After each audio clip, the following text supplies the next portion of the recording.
This Week in Bitcoin, episode 75. My name is ChrisLAS.com, JupiterBroadcasting.com. Okay, I'm not really here this week, and this isn't a real episode because I'm on vacation, clearly. But, as the author of the Bitcoin Standard put it, it is Fiat Bingo Day again. Really, it's Fiat Bingo Week, because today we have a U.S. rate decision, and we have Canada's rate decision today as well.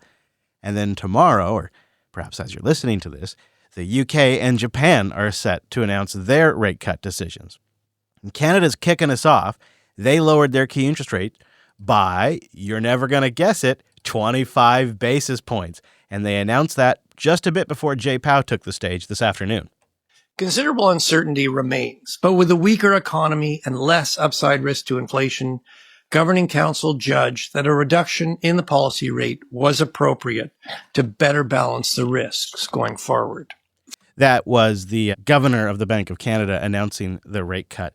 They also note that their job market has softened, inflation has eased, but not in energy pricing, and the federal government's removal of retaliatory tariffs against the U.S. has reduced some upside risk to future inflation. So with jobs getting a little weak and the upside risk to future inflation low, it's time to cut, Canada says. And so they're coming down 25 basis points. And whenever we're facing one of these cuts, every community that's impacted by this begins to speculate. Bitcoiners wonder if the Bitcoin price will pump or if people will sell the news. And obviously, everyday people wonder if it's going to impact maybe their credit card interest rates, mortgage rates, things like that. Now to some news that could really impact your wallet and your family budget. Yeah, today the Federal Reserve is meeting where they'll decide if they're going to lower interest rates. Let's check in with KPRC2 News anchor Brittany Jeffers with what we should expect today. Good morning, Brittany. Yeah, good morning to you, ladies. And over the past few hours, I've been going over different reports on what experts think could play out today. And what I'm seeing from a lot of different analysts is that they believe the Federal Reserve leaders will vote to cut interest rates today. Keep in mind, this would be the first time in 9 months, and it could potentially affect everything from your mortgage rate, your car loan, even credit cards. So let's go ahead and dive into the numbers and see what's on the table here. Analysts expect that the Fed could cut the key rate by a quarter point, and this would bring the target federal funds rate to between 4 and 4.25%. And this is impactful because a cut like this usually makes it cheaper to borrow money. Mounting signs of labor market weakness are a key reason that the Fed is expected to lower borrowing costs for the first time since December. Analysts say there's also a growing belief among central bankers that tariff inflation may be short-lived. Now, looked at a report from FICO, it shows Americans' credit scores are falling at the fastest rate since the Great Recession more than 15 years ago. The analytics company found that borrowers are behind on credit card and car payments as well as other loans. Now, as far as what we can expect to see happen today. Yeah, we'll get to that. There's also no denying that the buildup to today's rate meeting has been extremely political. Today, members of the Federal Reserve begin their meeting to decide interest rate cuts, on if they should make interest rate cuts, with renewed pressure from President Trump. The president posting on social media this message to Fed Chair Jerome Powell, quote, "Too late, must cut interest rates now, and bigger than he had in mind, housing will soar." Well, I think he's probably going to be disappointed in that. And not all cuts are good cuts. Some asset holders are going to benefit in the long term, but there are some asset holders that are going to have to take it in their bags.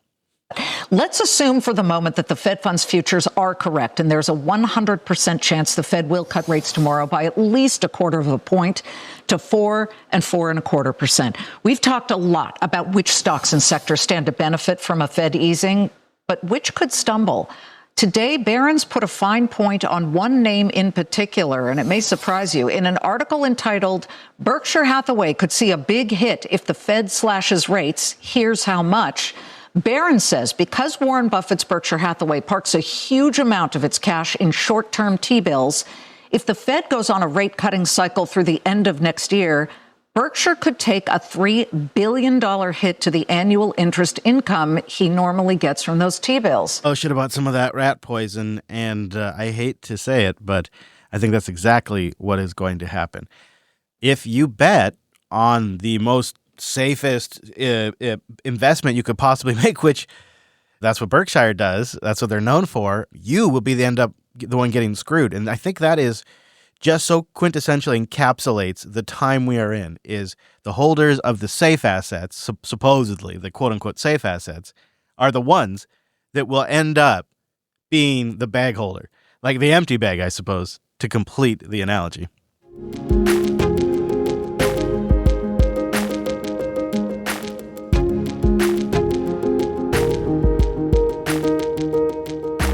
So the way this works is the FOMC committee gets together, they dot their plots, and then just before the next day, just before Jay Powell comes out on stage, Jerome Powell, the chair of the Federal Reserve, Jay Powell as I affectionately call him, comes out on stage, they pre-announce the rate cut. So when he enters the room to talk about the rate cut, everybody knows the news ahead of time. And that gives the press a little bit of time to formulate their questions. You can also start to watch the market digest the news and then continue to digest the news as Jay Powell speaks. So he enters the room and he kicks things off like a classic Jerome Powell press conference. Good afternoon. My colleagues and I remain squarely focused on achieving our dual mandate goals of maximum employment and stable prices for the benefit of the American people. While the unemployment rate remains low, it has edged up. Job gains have slowed and downside risks to employment have risen. I'd say his tone is a little more somber. This is a very highly anticipated rate cut, very closely watched, and likely one to be echoed around Western governments. So this just to me seems like a big moment in history because this is the start of what could very likely be an ongoing series of rate cuts. We'll get more into that. At the same time, inflation has risen recently and remains somewhat elevated. In support of our goals and in light of the shift in the balance of risks, today the Federal Open Market Committee decided to lower our policy interest rate by 0.25 percentage point. A shift in the balance of risks. You got to love the way these guys talk.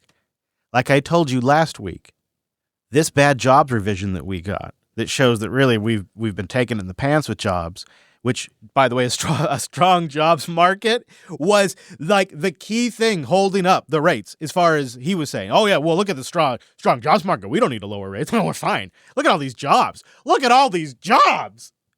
And then this revision comes out. The Fed, and I'll make my case later in the show, the Fed was always going to lower interest rates today. Spoiler alert. They were always going to lower rates. This jobs revision gives them the political cover they need to do it. I'll try to make my case later. But here he is. The balance of risks has changed. In support of our goals and in light of the shift in the balance of risks, today the Federal Open Market Committee decided to lower our policy interest rate by 0.25 percentage point. We also decided to continue to reduce our securities holdings. I'll have more to say about monetary policy after briefly reviewing economic developments. Continuing to reduce their security holdings is banker code for quantitative tightening remains. So this isn't a barn burner money printing meme that everybody's going to be posting online. It is bullish, but if they were to also begin quantitative easing, in other words, they were to start purchasing assets, that would really flood the market with liquidity. Instead, they're going to continue their runoff process, which is a tightening process. By 0.25 percentage point. We also decided to continue to reduce our securities holdings. I'll have more to say about monetary policy after briefly reviewing economic developments. Recent indicators suggest that growth of economic activity has moderated. GDP rose at a pace of around 1.5% in the first half of the year, down from 2.5% last year. The moderation in growth largely reflects a slowdown in consumer spending. In contrast, business investment in equipment and intangibles has picked up from last year's pace. Activity in the housing sector remains weak. In our summary of economic projections, the median participant projects GDP to rise 1.6% this year and 1.8% next year, a touch stronger than projected in June. I'd love it if one of you out there kept track of those numbers. I kept that in the clip so that way maybe we could return to that in a year or so and see if he was right. So let's talk about this rate cut. Our monetary policy actions are guided by our dual mandate to promote maximum employment and stable prices for the American people. At today's meeting, the committee decided to lower the target range for the federal funds rate by a quarter percentage point to 4 to 4.25%, and to continue reducing the size of our balance sheet. So we are officially in a cutting environment now. The Federal Reserve has cut interest rates by 25 basis points. That's a 0.25% cut. That's the first cut since December. A narrow majority of Federal Reserve officials have now penciled in a total of 3 cuts this year. Now, it doesn't mean it will happen. They're forecasting that. That's implying an additional 50 basis point rate cut in 2025 and 25 basis point rate cuts in 2026 and another 25 basis point in 2027. Not a lot of cuts, slower amount of cuts, but a continued regime of lowering the rate. Now, they have very carefully crafted their messaging and removed certain phrases about the labor market and phrases they used before to justify their existing monetary policy. And one of the wrinkles, one of the things that's in the background of this FOMC meeting is this ginormous revisions to the jobs report and how that's all of a sudden changed the outlook, how the Fed can pivot. And that's one of the things that the press is just going to pepper him with questions like, how can you so quickly pivot on this? And one of the very early questions gets Jay Powell into a line of answering I didn't expect. When they talk about the jobs market, he says one of the things that's having an impact right now is we've kicked out a lot of illegals and we have less migration coming into the country. And so therefore, there's just lower participation in the jobs market. That I would say if you're looking at why employment is doing what it's doing, that's much more about the change in immigration. So the supply of workers has obviously come way down. There's very little growth, if any, in the supply of workers. And at the same time, demand for workers has also come down quite sharply, and to the point where we see what I've called a curious balance. It's, typically when we say things are in balance, that sounds good. But in this case, the balance is because both supply and demand have come down quite sharply. Now demand coming down a little more sharply because we now see the unemployment rate edging up. I thought that was just remarkable to hear the federal chair say out loud is, well, yeah, there's less immigration, so there's less jobs. But also he's saying that they sort of came down in sync. Perhaps the demand for jobs came down a little bit harder. So with the shift in jobs, this gave them the cover to move to an easing policy, even though the risk of inflation is still there. I think if you go back to April and now look at the revised job creation numbers for May, June, July, and August, you can I can no longer say that. So what that means is that the risks were clearly tilted toward inflation.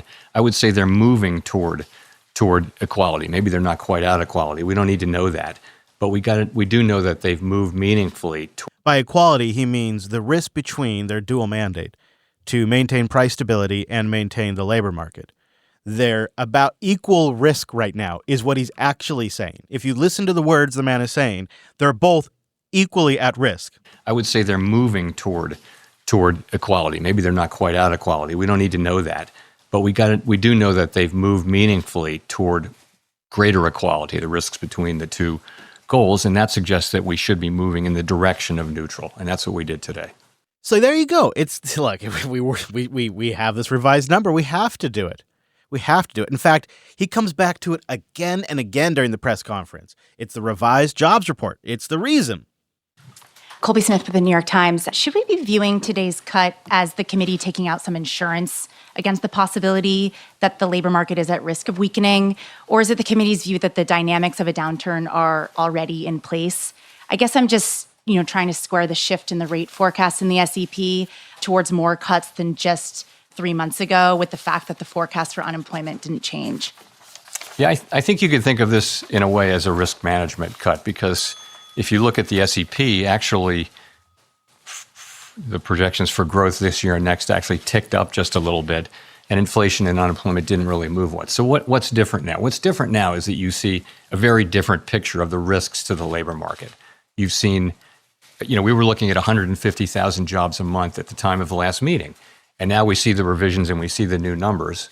And I don't want to put too much emphasis on payroll job creation, but it's just one of the things that suggests that the labor market is really cooling off, and that tells you that it's time to take that into account in our our policy. Oh, okay.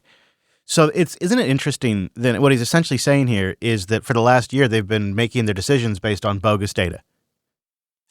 That doesn't sound very good when you break it down. Now, here's the question I came to during all of this. If unemployment is on the rise because migration is down and illegal immigrants are out, then how does a rate cut help us at all? How does a rate cut solve that particular problem? Well, one of the reporters actually asked that question. Michael McKee from Bloomberg Radio and Television. I'm a little confused by your explanation of what the Fed cutting rates because of unemployment. If you think that most of what's happening in the employment area is related to immigration, which your rate cuts wouldn't address, how do you see that as more important than inflation, which has remained almost a full percentage point above your target? Well, I was saying that what's happening in the labor market has more to do with immigration than it has to do with tariffs. That was the question I was answering. So I wouldn't say that all of what's happening in the labor market is due to tariffs. I mean, you clearly have a slowing in it due to immigration. You clearly have a slowing in demand, which is now perhaps more than that in supply, and we know that because the unemployment rate has ticked up. So that's what I meant by that. Does that make sense to you? Boost in if you're buying this narrative. Like, to me, it's pretty thin, even when you listen to J-Pow's explanations that, well, we had to cut because of these revised job numbers. Because A, that's admitting that they were being led by bogus data. And B, how do they know the new data isn't bogus? Like, well, so when inflation was transitory, was that also bogus data? Like, this seems to keep happening. And then they're cutting rates because the employment market is suffering, but it's mostly suffering because immigration and immigrants are out. But at the same time, they're going to cut rates anyway. I'm like, does this make sense to you? Boost in and tell me if this makes any sense to you. If you're clicking, like, if what you think's really going on here. And this next clip, I think, gives us some insights. They have no path forward. They were always going to have to cut rates because there is no good answer. It's like a lot of people out there in the real world find themselves now trapped between debt and cost of living and inflation going up and a bad housing market. Like, there's just no good answers anymore for the people and for the Federal Reserve. It is such an unusual situation. Ordinarily, when the labor market is weak, inflation is low. And when the labor market is really strong, that's when you got to be careful about inflation. So we have a situation where we have two-sided risk. And that means there's no risk-free path. And so it's quite a difficult situation for policymakers. And it's not at all surprising to me that you have a range of views. It's not so much about having different views for the path of the economy, but it's partly that. But it's also partly about what's the right thing to do in light of the tension between the two goals. How do you weight them? How worried are you about one versus the other? And so it's natural. I think it would actually be surprising if you didn't have a pretty wide range of views based, in this kind of highly unusual situation, and we do. So, but we get together, we discuss, we have a great discussion, and then we decide what to do and we act. But you're right that it's a wide dispersion of views, and I think that's understandable and natural in the current situation. There's a bit of context and background to his answer. See, there's a bit of contention right now as Stephen Moran, who came from the White House, still has his position at the White House, just joined the Federal Reserve's Board of Governors. And during his confirmation hearings, I guess he was quoted as talking about a secret third mandate for the Fed. Of course, we're familiar with their price stability and maximum employment mandate. He talks about it all the time. But Stephen says there's a third mandate to pursue moderate long-term interest rates. And essentially, he points to the fact that any time the bond market really starts to have issue, the Fed steps in. And this mention of a third mandate sparked debate amongst all kind of analysts and people on Twitter and Bitcoiners freaking out, a third mandate. And of course, this guy is Trump's potential pick to replace J-Pow. So it got a lot of attention. And there was speculation, would he address it? Would he talk about it? And depending on his answer, some speculated it might cause the market to race or crash. Well, he was asked about it. Well, I'll let you decide, but to me, it sort of seems like a non-issue. And at his recent confirmation hearing, Stephen Myron brought up that the Fed actually has 3 mandates from Congress, not just jobs and stable prices, but also moderate long-term interest rates. So what does Congress mean by moderate long-term interest rates? How should we understand that when we see the 10-year Treasury moving? And how do you think about this part of the mandate when policy choices like rate cuts or balance sheet reductions affect the long end of the yield curve? So we always think of it as the dual mandate, maximum employment and price stability, for a long time, because we think moderate long-term interest rates are something that will result from stable inflation, low and stable inflation, and maximum employment. So we haven't thought about that for a very long time as a third mandate that requires independent action. So that's where that is. And there's no thought of, as far as I'm concerned, there's no thought of considering that we somehow incorporate that in as something in a different way. There you go. There's no third mandate. What are you talking about?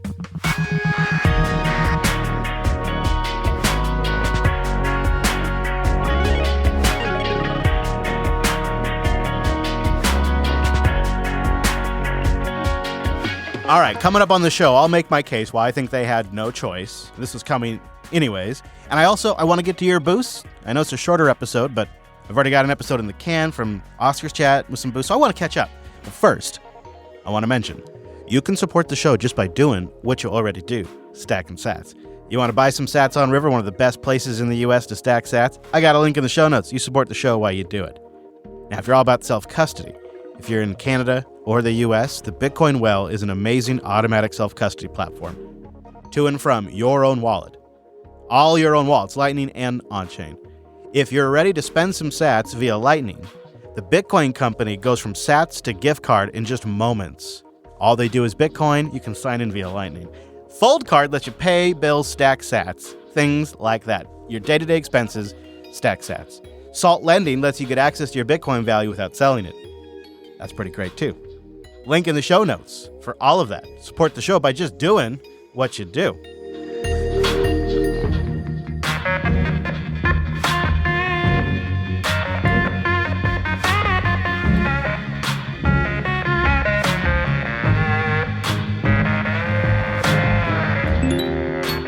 Ask not what your podcast can boost for you, but what you can boost for your podcast. And we got some direct support into the show via Boost, and Sasquatch comes in as our baller booster with 88,000 sats. Hey, Rich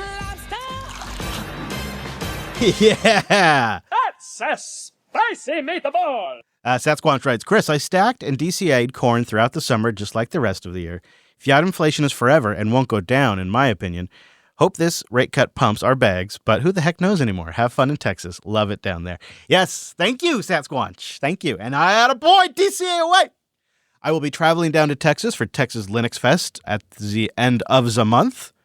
And then Texas Linux Fest itself kicks off in October. So if you are in the Austin area and want to come say hi, Texas Linux Festival is one of the good ones because it's a smallish crowd, high signal, low noise, good hang. And it's October 3rd through the 4th in Austin, Texas at the Commons Conference Center, I believe. But you can find out more if you just Google up Texas Linux Fest or Bing it up, whatever it might be. Thank you, Sasquatch. Appreciate that. Hey, look, producer Jeff's here with 50,000 sats. Live long and prosper. Yes, hi. Hello. Enjoy your time off and happy birthday to H. Yes, the wife and I are celebrating her birthday. I'm on vacation right now. I'm not doing a show. Because I'm on vacation. This is all AI. Yeah, that's it. This is all AI. All systems are functional. Thank you, PJ. J-Cube's here with 30,000 sats. I don't understand what the heck is going on here. Keep it up, Chris. My wife and I listen to your show regularly for the news. Your take and your wit. Oh, that's great. I like you. You're a hot ticket.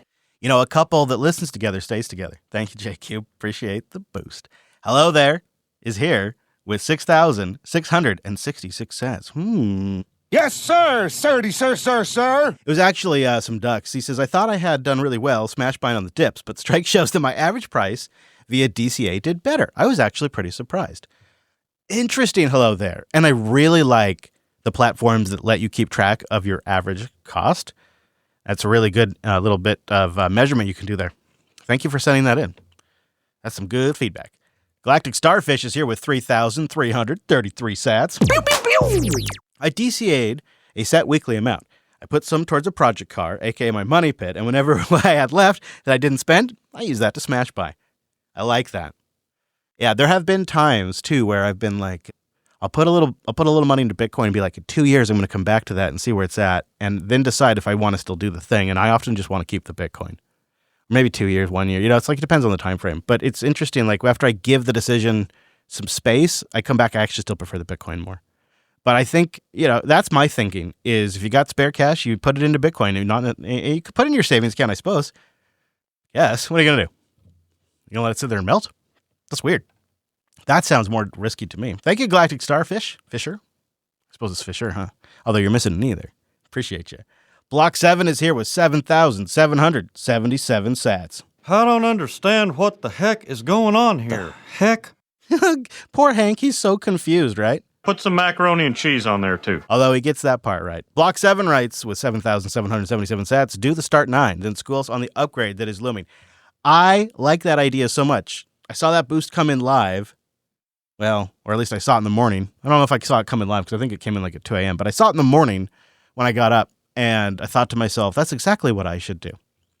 That's what I should do, is I should set up a start 9 now and then go through the upgrade process. Boy, they are doing a lot with Mayo these days. Because that can be painful. So I think I will get on that. Thank you, Block 7. Great suggestion. Paranoid Coder's here with 2,000 sats. Coming in hot with the boost. I wanted to give you another resource to get some info on Spark. Instead of issuing separate Bitcoin-based coins, the whole system is built on pre-signed exit transactions. They get updated for every Spark transaction. This allows users to unilaterally exit from the base chain at any time. I know that you consume a lot of content, though, so no worries if you can't get to it, but I truly think it might be useful and one of the best scaling solutions that stays true to Bitcoin's ethos, and he includes a fountain link. All right, I will check that out. Thank you, Paranoid Coder. Spark seems interesting. Don't honestly know much about it, so I think it's an area I need to learn more about, so I will. So that way I can have an informed opinion, because right now, me, I'm pretty much just Bitcoin on-chain, Lightning, with a little bit of Liquid here and there. That's about as fancy as I get. I could see playing around with eCash and some of that stuff, but for right now, it's just as fancy as I need, and it works really well for me. And I really like, consolidating small transactions in Liquid and then moving it out in one large transaction. But the idea that the system is built on pre-signed exit transactions, all right, you got my attention there.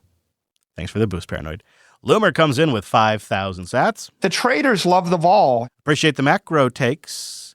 P.S. Inscription's already enabled, CSAM. We don't have to bring it up. That's not possible. Nothing can do that. Yeah, I agree. Can't be true. Thank you, Loomer. Appreciate the boost. Ace Ackerman's here with a Rolodex. Great episode. Enjoy your time off. Totally. Thank you. And I am completely taking the week off. Totally doing that, Ace. Thank you very much. Jordan Bravo comes in with a Rolodex. What? Give him a good one. There you go. Sometimes you get a soundboard misfire. My sat stacking has slowed to a trickle these past few months as monthly expenses for me and my family don't leave much left over for anything else. Inflation sucks, but this is why we buy Bitcoin. Jordan, I think you are in a position where a lot of folks are. They're tapped out, is how I say it. They're tapped out. I think what you look for are moments to sneak a little bit into Bitcoin here and there. $100, $20, $10, $5. As you can, you sneak a little bit in, and that can be a new form of DCAing. It's not so much daily, though. Right. But that is the downside of things getting tight. And I think one of the key things to do in these scenarios is reduce expensive debt, like credit card debt, and look for edge cases where you can stack a little bit. Feeling you, though, buddy. Feeling you so much, I'm going to go ahead and hit my microphone in your honor. Thank you. A-Train's here with 15,000 sets. I feel like A-Train, that's a reference to something. This is the way. Thank you for the boost. Thanks for the economic overview and the heads up on the NPM attack. No worries here, Sparrow and Cold Wallet user myself. I tried the jump to using Fold as a primary bank account, but I was really disappointed with the transfer out limits. Maybe in the future. He says, I snipe by and keeping the average low. Have fun and enjoy the trip. Use knots. So I'm not aware of limits on outbound, but maybe I don't do large ones. Sometimes we pay a couple times a year, we pay a pretty large auto insurance bill and things like that, but I don't have huge transfers coming out. but I do appreciate that boost. Hey, look, it's Wine Eagle with 9,001 sats. It's over 9,000! Boosting the best Bitcoin show out there, and shout out to the Podfather. Live long and prosper. Shout out to the Podfather, indeed. Thank you, Wine Eagle. Brewer Seth is here with 2,000 sats. Pew, pew, pew. No message, just the value. Thank you, Brewer. Nice to hear from you. Hey, look, it's Gene Bean. You make me want to be a better man. And he's here with 5,781 sats. Yes, I've been DSAM for a while, but I also did a little bit of buying the dip. Hope you enjoy your week off. Thank you, Gene. Totally taking the week off. For me, the choice to run knots ended up being nothing about spam, but about how the core team crammed this op return change through. Their actions made me concerned about there only being one common node implementation. Such a underrepresented take, Gene.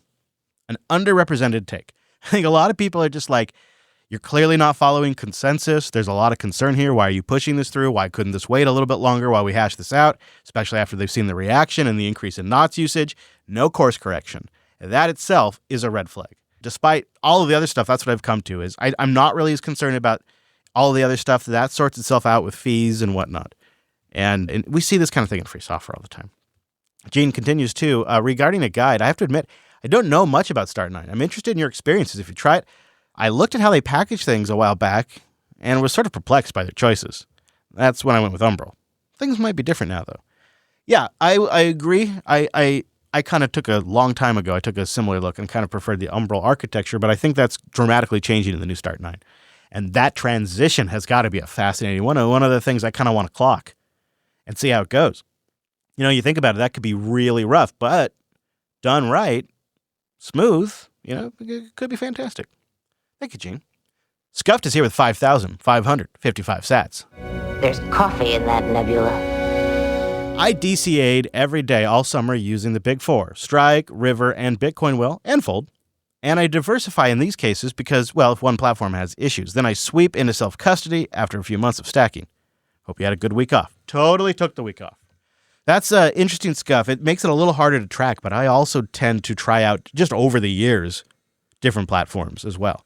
So I think you're probably right there with most of us. Something new comes along, you want to try it. Chad F's here with 2,034 sats across. Get ready for this. 9 boosts.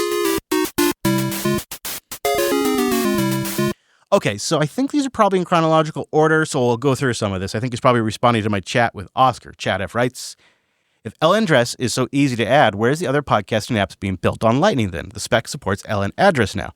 Podcast app devs aren't Lightning experts, so we need some help from the Bitcoin community as well. Yeah. None of this is a new problem. It's an open spec after all. Where is the Nostr podcasting apps if it's so easy? I don't know where this is coming from, Chad. This is awfully hostile. I think the point that we're making in the chat with Oscar is that Keysend isn't seeing adoption outside of 3 or 4 apps. And LN address is only part of the boosting spec. LN address is how you resolve the recipient. But LN address doesn't have accommodations for metadata like what was the total amount, what is the message, what is the person's name. And additionally, it really falls down if you have anyone in the splits. They won't get any of that information. They'll see like 10 sats show up in their wallet. They won't even necessarily know who it's from. And they won't know that there was a message. And they won't know what the total boost amount actually was. So that's, So yes, LN address is technically supported, but with some trade-offs. I really appreciate you, Chad, because you are a great advocate for podcasting 2.0 and value for value music. And I'm telling you, Keysend is dying, unfortunately, and LN address is not a complete spec. Here's what I wrote to the Fountain team. I've never posted this publicly.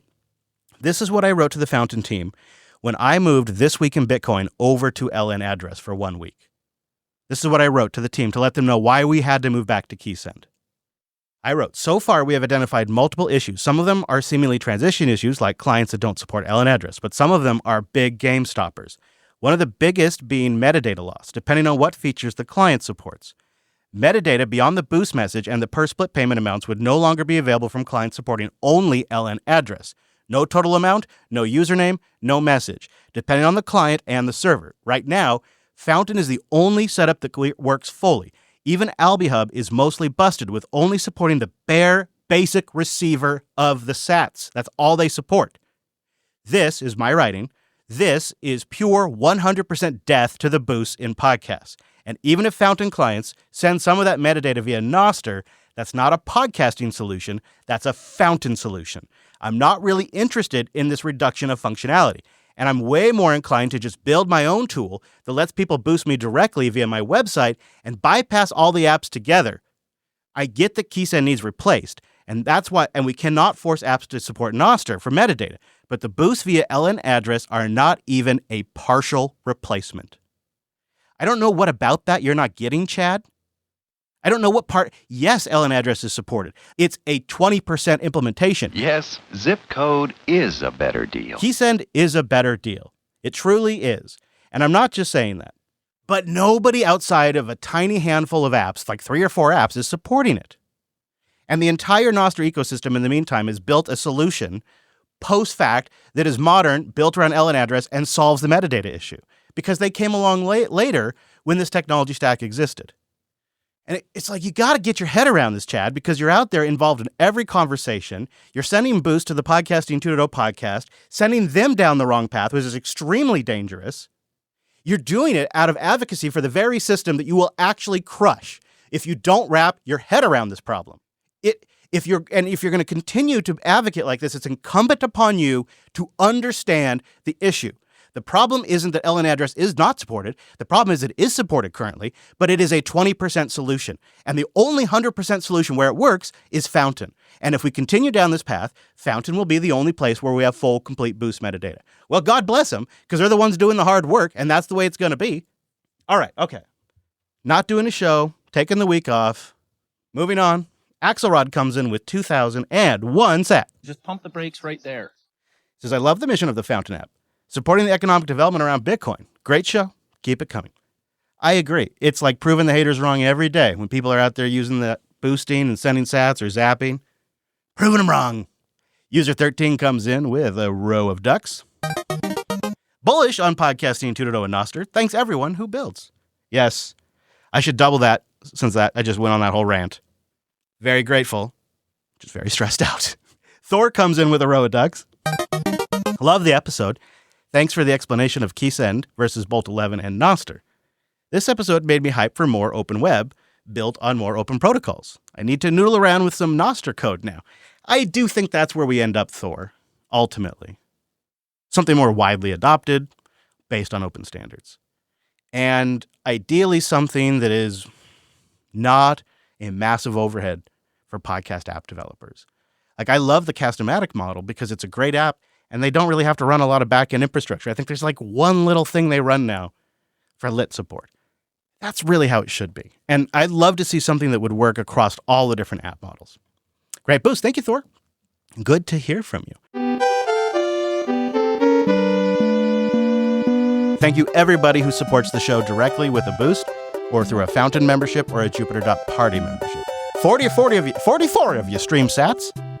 And we stacked 76,282 sats collectively. Thank you very much. Boy, they are doing a lot with Mayo these days. And when you combine that with our boosters, we stacked a nice 323,259 sats. That is across the last 2 episodes, of course, but it's a nice number. I appreciate it either way. And was a very robust conversation this week that went on a lot longer than I expected, considering I'm not doing a show this week. I'm not even here.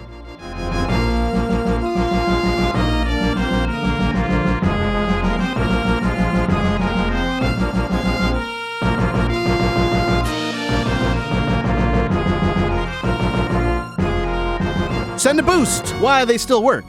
Fountain FM makes it real easy because they host everything for you, but there's a lot of options if you want to go the Alby Hub route. This is essentially your 2 paths. There's also the Breeze app, Breeze. And with that concludes all the ways you can possibly boost this show. But with Alby, you can pick from a suite of great apps, and of course, truefans.fm as well. Thank you, everybody. Appreciate your support. Now on with the show.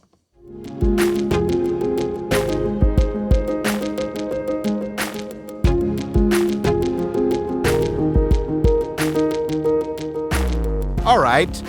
Now, I don't have a full update for you or that because I am trying to keep it a little tight, but I wanted to get back on course and talk about this position of no good choices, a lot of risk, and the Fed had to cut regardless of a revised jobs report or anything like that. And our final clip of the week is a chat between Luke Groman and Natalie Brunell, which I think is her most recent episode. I'll link to it in the show notes. And he really gets into the structural reasons why the rate cut was always going to be baked in. I think the markets have begun playing by a new set of rules, which is we have seen 5 or 6 different times in the last 5 years that nothing will be allowed to hurt the Treasury market. Treasury market starts to dysfunction, more liquidity comes like that, either by a weaker dollar from the Treasury or action from the Fed. And I think they're doing the math around true interest expense, which is like, okay, we need to cut something, right? Doge, the failure of Doge, I think, is not given enough contextual importance, which is, something that we've talked about before now, something I was harping on over and over earlier this year, which is, look, here's what the U.S. government spends its money on. It's spending 80% of all-time high receipts on entitlements to boomers and silent generation. 70%. It's spending 25% gross interest. It's spending 20%, 15%. $1 trillion on 20% on defense. What are you going to cut? You can't cut entitlements. And, if you think you can cut entitlements, I would encourage people to look at the tragedy last week and revisit your view. And I think that's, from an economic standpoint, maybe the biggest takeaway of last week, which is if you thought there was a tail chance that entitlements could be restructured in any reasonable time horizon, last week marked it to 0. So there is no chance entitlements are going to get marked down. Defense is only going up. Yep. All there is to cut rates. So I think markets are beginning to play by this new set of rules, which is bad news is good news is good news on a nominal base. I've got, I think you look at a chart of the S&P 500 over TLT. You look at a chart, which is the long bond ETF. You look at a chart of gold over ETLT. You look at a chart of Bitcoin over TLT. It's all the same. It's all the same chart with, gold has the least volatility. S&P has the second least volatility and Bitcoin has the most volatility, as you'd expect. But they are all up and to the right. They're hockey sticks. And I think we're just seeing more and more investors and, markets playing by the new rule, which is I just can't own bonds. Not only can I not own bonds, but they're going to run this thing so hot because they don't have a choice. The Fed is not being preempted because, Trump's an idiot. It's being preempted because they came in and was like, well, we're going to cut. And then they looked and they did the math like, oh God, what did I get myself into? All we can cut's rates. So, some of those things I say, I don't say lightly, but I do think that what we're seeing in markets is the discounting of that we're past a tipping point of this sort of just get me into something that's going to hold purchasing power when they do what they have to do.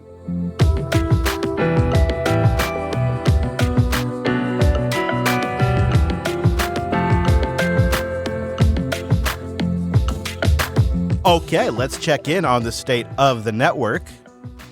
Block height 915,146 as I wrap up. The U.S.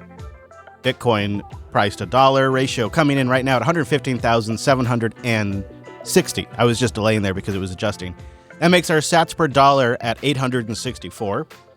We're down 7% from our all-time high of 124,460 just a short 34 days ago. August 13th, 2025, Bitcoin summer. Difficulty retarget date is set for September 18th with a target difficulty adjustment change of an increase of 4.4%. More on that in a moment. Reachable nodes down, 23,972. Knots, though, both versions coming collectively together at over 20% of the network. Knots now around 21%. The majority of the nodes on the network are now officially Bitcoin Knots nodes. What a remarkable development. We'll see, though, as Quarter 30 comes out, if that begins to change. Now, one of the remarkable milestones we hit this week, speaking of the state of the network, Bitcoin's hash rate blasted past 1 zettahash per second. That's more calculations every second than the grains of sand on Earth, making it the most secure network ever built. It got very little recognition, but it has peaked above a zettahash multiple times this week. which is an unbelievable milestone, making Bitcoin the most secure computing network ever created. The state of the network is quite strong.